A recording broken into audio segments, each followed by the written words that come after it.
Vikings talk. It's Purple Daily on Score North and ScoreNorth.com. Purple Daily, presented by Surly Brewing Company.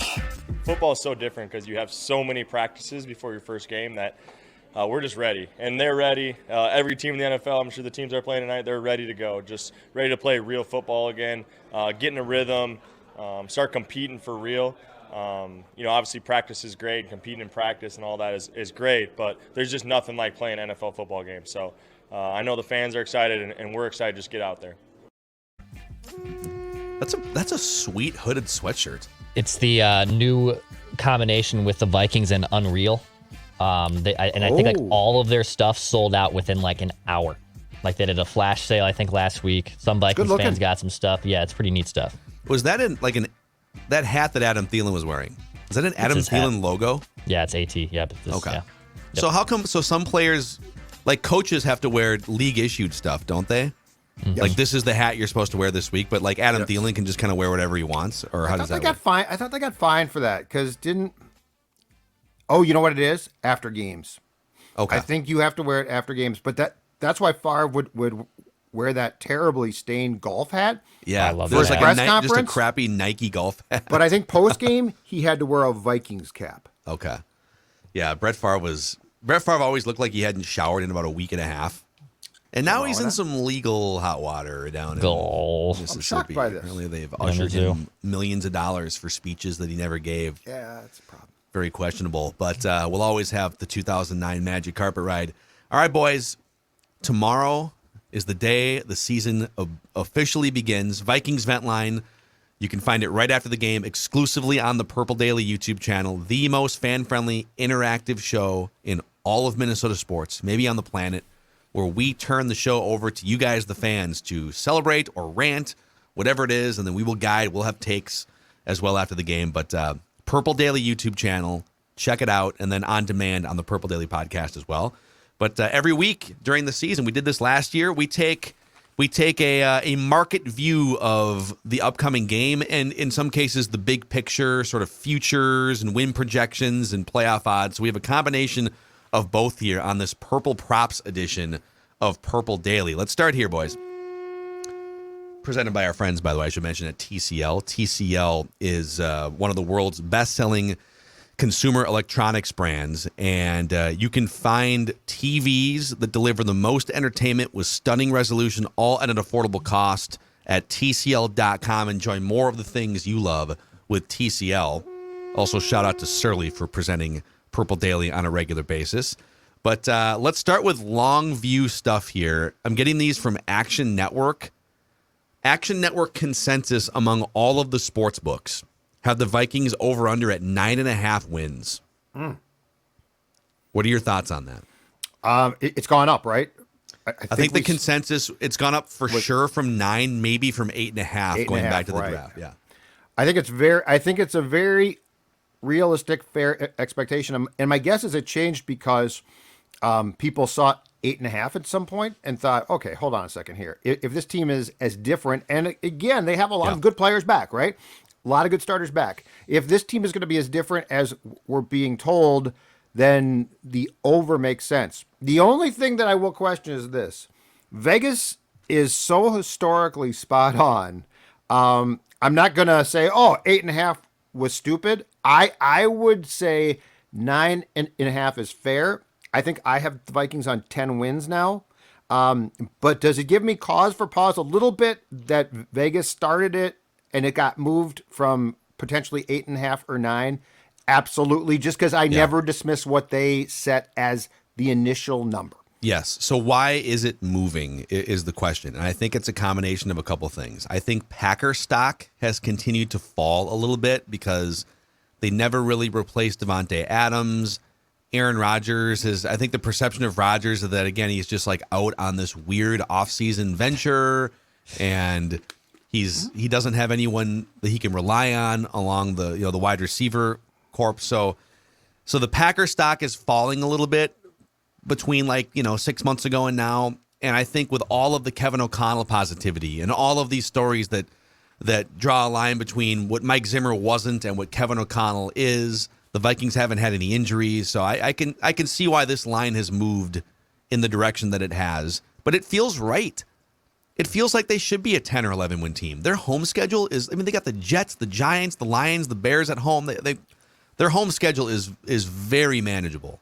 So 9.5 feels, maybe it's a little high because they haven't been above 500 since the end of 2019. But this makes sense to me.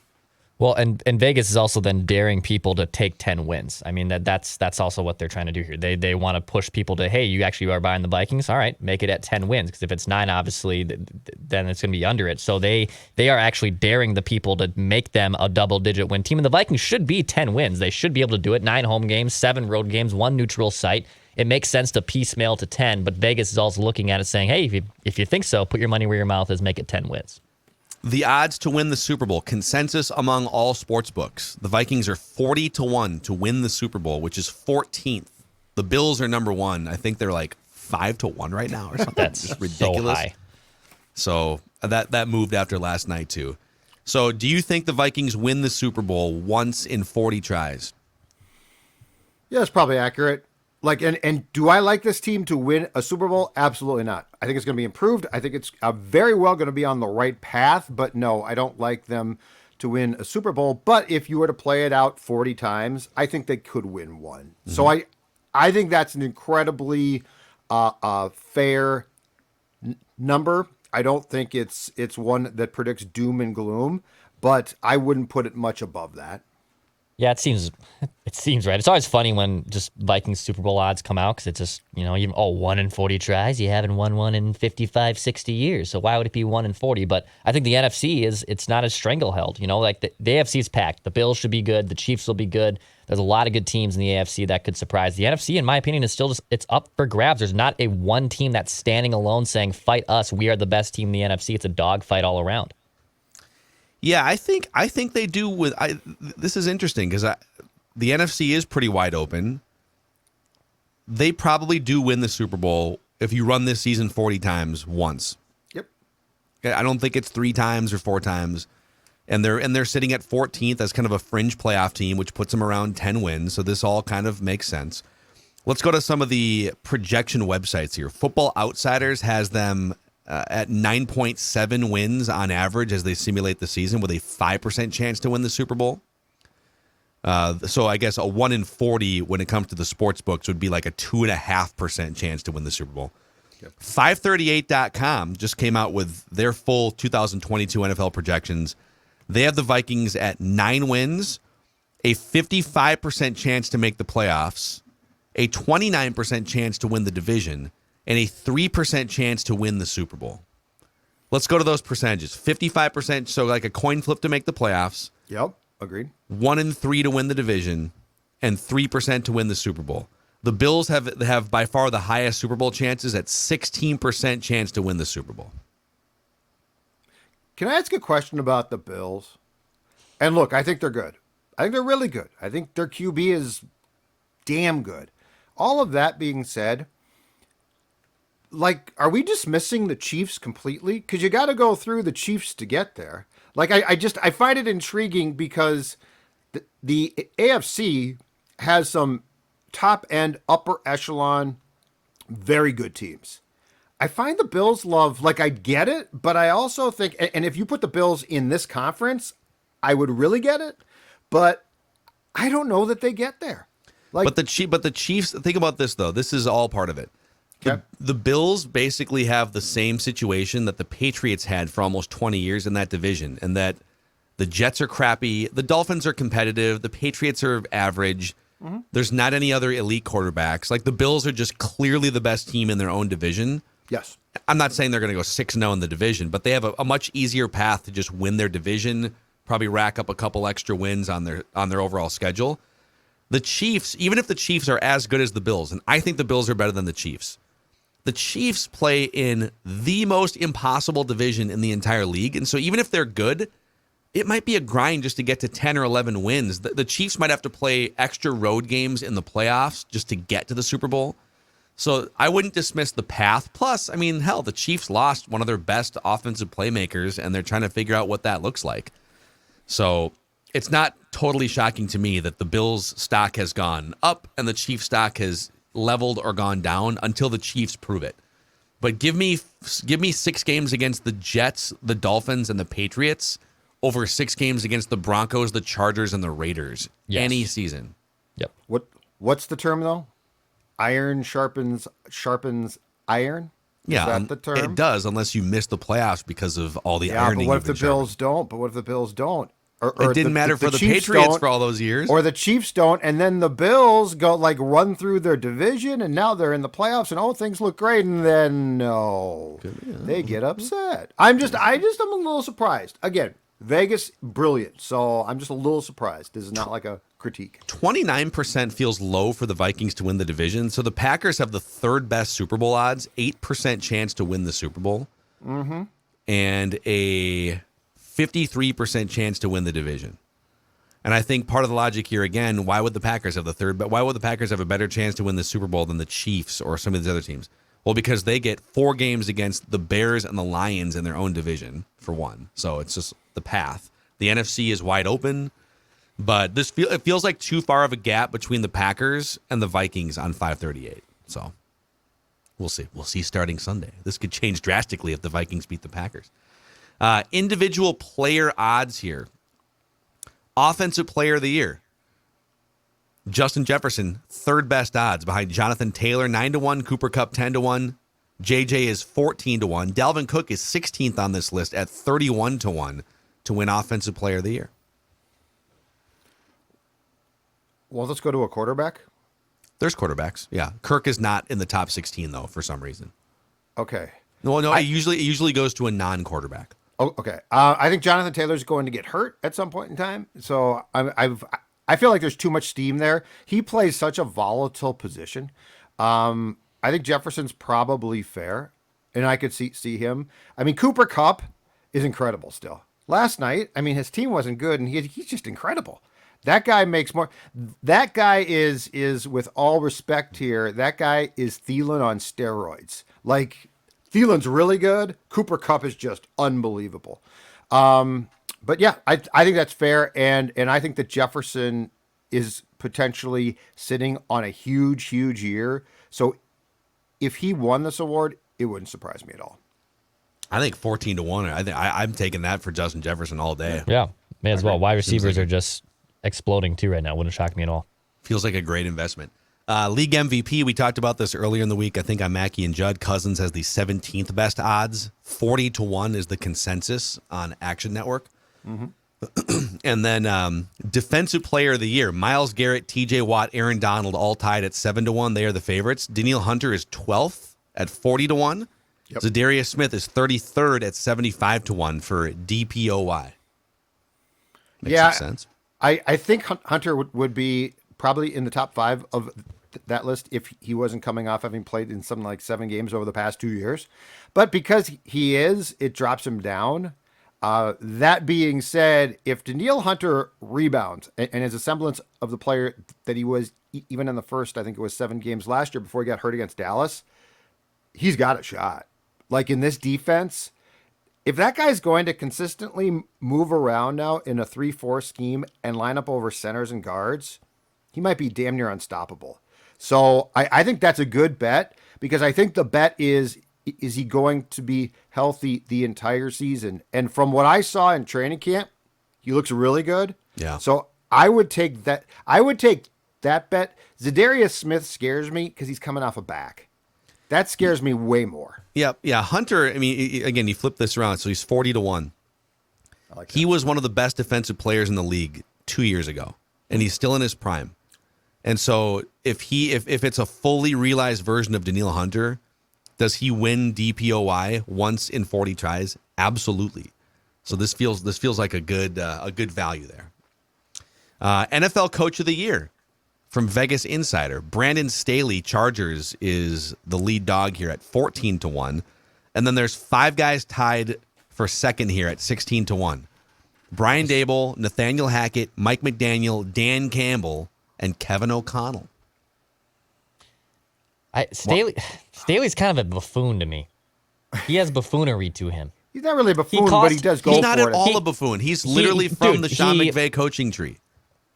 Oh, I'm sorry. I just confused Staley with the Chargers coach, right? Yes. Who's the Chargers coach? Yeah. No, dude, he Brandon goes Staley. for it on fourth down deep in his territory. He screwed over his team at the end of the regular season. That is blasphemous. I'm sorry. No, I'm There's not no sorry. chance. There's no chance he should be the favorite to be the coach of the year. No way.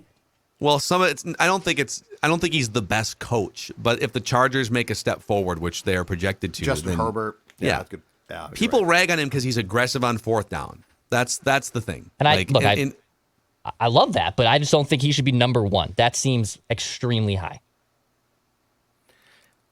I think Kevin O'Connell has a far, far better chance personally than Dan Campbell does based on team. Just based on team.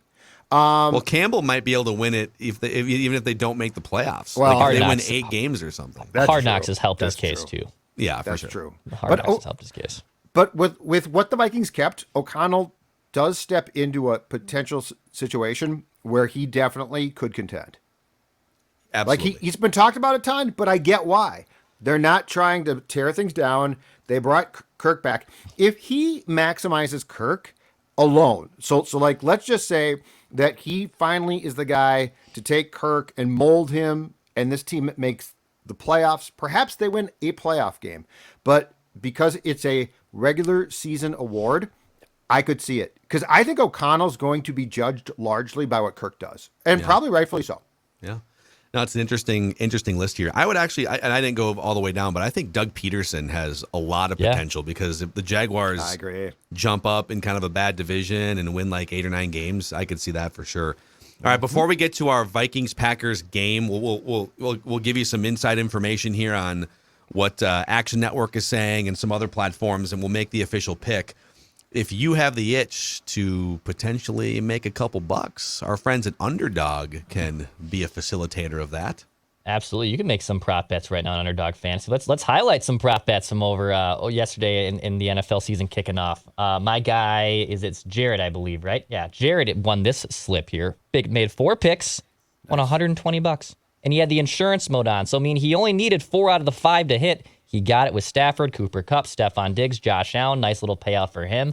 Also, our guy Kent had the same situation. Nice little 4-pick parlay here. You only needed 3 of the 4 to pick because the insurance mode on. You get a little bit of a safety blanket. He won some money. I know Judd was able to get some coin last night. I was able to too. Underdog Fantasy is the best and easiest way to play fantasy sports. It's a great way to get a sweat on games. We're going to have daily fantasy sports leagues, weekly fantasy sports leagues, I should say. We have our first matchup with Score North listeners this week during the afternoon slate of Sunday football. So if you want to get in one of those future fantasy leagues with Judd and myself, join Underdog Fantasy. Promo code SCORE, SKOR. It's in the comment section of this YouTube video right here. Join Underdog Fantasy and the Underdog Fantasy app.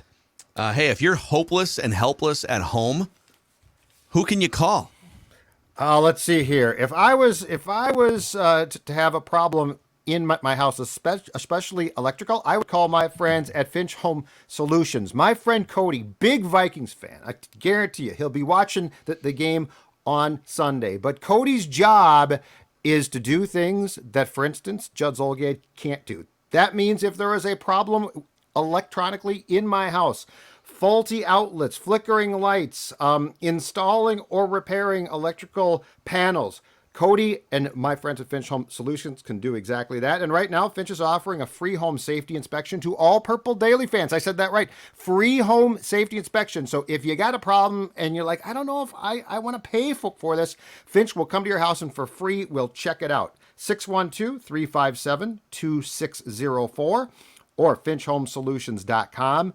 finchhomesolutions.com. That is the start to taking care of those things of which guys like Judd simply can't. Finch Home Solutions. All right, let's look at this weekend's game, Vikings-Packers here. Make our official picks. Vikings are 1.5-point underdogs at home against the Packers. 53% of the bets are on the Packers, according to Action Network. 60% of the money is on the Packers. So the public is moving more toward the Packers here with the line at 1.5. Minnesota hasn't opened the season as a Week 1 home underdog since 1985, which is incredible. Wow. When they were 11-point home underdogs against Joe Montana, Jerry Rice, and the San Francisco 49ers in the middle of their dynasty. The Vikings upset the 49ers in that game 28-21 with those Jerry Burns, Tommy Kramer. I don't know if he started that game or not, but Keith Millard, Scott Studwell. Bud's first game back. After Steckel had the 3-13 debacle, Bud came back for 1 year, and that so was then Bud Jerry Grant's Burns was first game back. 86. Okay. So Jerry Burns was his, I think, OC, and then yes, Bud departed after. They got things back on track. Like, they weren't great, but they had been so bad, and so yes, that was Bud's first game back. Aaron Rodgers, on the other side, has opened up a season versus a divisional opponent 6 times in his career. He is 6-0 straight up in those openers and 5-1 against the spread. Mm-hmm. I thought the Vikings beat the Packers in an opener at one point. I feel like this might be not wrong. in 2020. Not in the Rodgers time, right? Oh, okay. They beat him in Lambeau Field to open 2003. They beat him at US Favre. Bank Stadium, but that was week 2 That's of what the I'm thinking season. of. Oh, That was the home That's opener. right. All right, so Raptors. I think First we've already game. kind of given this away with our because we picked the schedule early this week, but just to get it out of the way, a formality here. We'll start with Judd here. Packers 1.5-point favorites over the Vikings. Who wins? Who covers? Give me the Vikings. The Vikings win. I think it's going to be a close game. I think the Vikings win by 3, something like that. But I think with the breath of fresh air in that stadium from a fan base that's going to be excited, and they should be, to a coach and who's going to unveil a bunch of new things potentially, especially for him personally on offense with Kirk. Give me the Vikings. The only fear is what happened to the Rams is instructive of what happens when guys don't, get preseason work. But keep in mind, the Packers did the same thing. So I think that's a wash. I think the Vikings win. Yeah, I think the Vikings win. They're one of the best teams against the spread at home since US Bank Stadium opened. I think they are the best team in terms of covering that spread when it's at home and with fans in attendance, too. So they kind of wipe away that 2020 season. Yeah, the Vikings are able to cover the spread. They upset the Green Bay Packers at home. Yeah, I think the Vikings win outright. I think they win outright. I've had this as a loss. Maybe I'm just drinking too much Purple Kool-Aid because I've had this as a loss pretty much all year that, hey, they're going to probably start a little slower. They're going to maybe start 0-2 and then figure things out. But the Packers started as slow as any team in week 1 last year. They just got blown away by the Saints. So I'm not convinced the Packers are going to be ready to rock and roll in week 1 here. It might take them a while to figure out what they're doing. And, is Rodgers going to trust throwing to anyone? I don't know.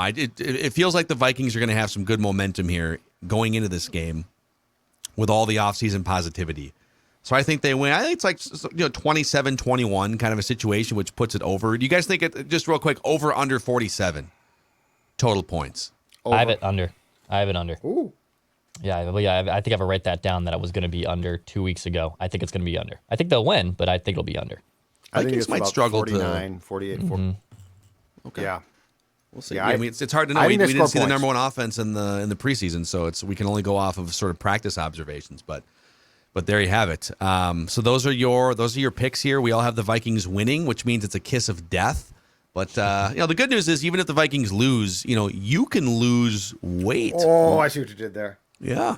I see what you did there. Yes, that's exactly right. So, yes, if the Vikings lose, that stinks. But I'm going to tell you right now, what doesn't stink is dropping weight, which my friends at Livia Weight Control Centers can help you do. Down 40 pounds. And now the best part is keeping that weight off.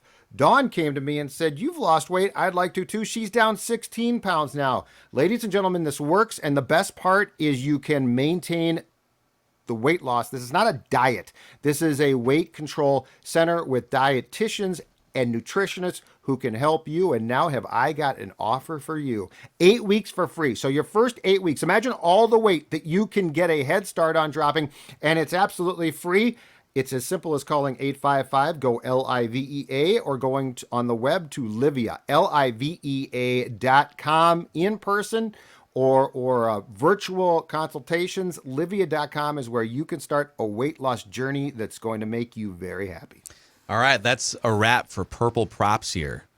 One more day until Vikings football 2022. 8-9 months of off-season speculation finally comes to an end. Congratulations, guys. We made it. We did. Wow, there were some bumps along the way. They fired a bunch of people, and then they had a mass exodus of the 2021 draft class. And Kwesi said some inflammatory things to a newspaper, but here we are. We are finally on the eve of the regular season. Daily Vikings entertainment, and we are pumped to be with you on Vikings Vent Line tomorrow. See you guys.